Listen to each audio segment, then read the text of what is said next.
Comme vous avez vu l'an dernier, la cellule se trouve à être composée de plusieurs organites, dont le noyau. C'est à l'intérieur du noyau qu'il y a justement le matériel génétique. Toutes les cellules de notre corps, chacune d'elles possède exactement le même ADN. Donc, que ce soit une cellule de ton sang, une cellule de salive, une cellule de peau, on peut obtenir un échantillon de tout ton ADN. L'ADN, c'est une longue molécule que vous voyez ici illustrée à droite, qui a une forme d'échelle un peu torsadée ou en forme de double hélice souvent qu'on dit. Alors l'ADN, on peut la diviser en petites sections et chacune de ces sections-là, donc on va parler de fragments d'ADN, correspond à un gène. Des gènes, on en a 20 000, 25 000 environ. Et chaque gène va donner les instructions pour définir un caractère héréditaire. Donc, on va associer un gène à un caractère héréditaire.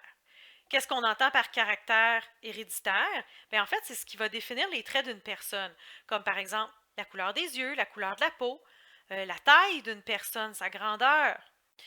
Donc, un gène donne l'information pour un caractère. Ça veut dire que ce n'est pas le même gène qui va définir, par exemple, la couleur de tes yeux ou de ta couleur de peau.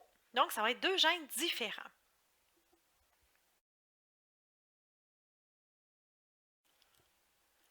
L'ADN, c'est très long. On parle que pour un humain, environ 12 milliards de kilomètres de long. C'est un peu comme si on voulait enrouler 10 kilomètres de fil dans une balle de tennis.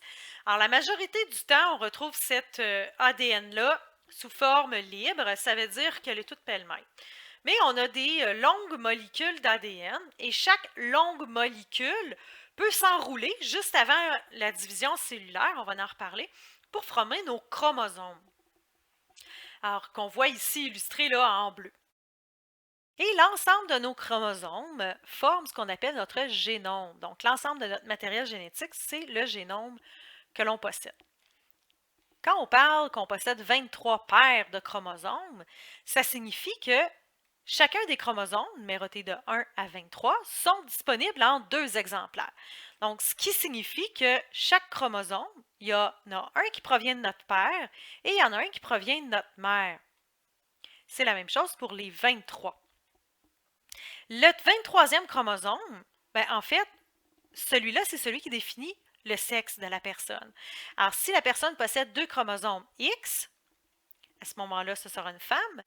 Et si la personne possède des chromosomes numéro 23 qui sont différents, c'est-à-dire un X et un Y, à ce moment-là, ce sera un homme.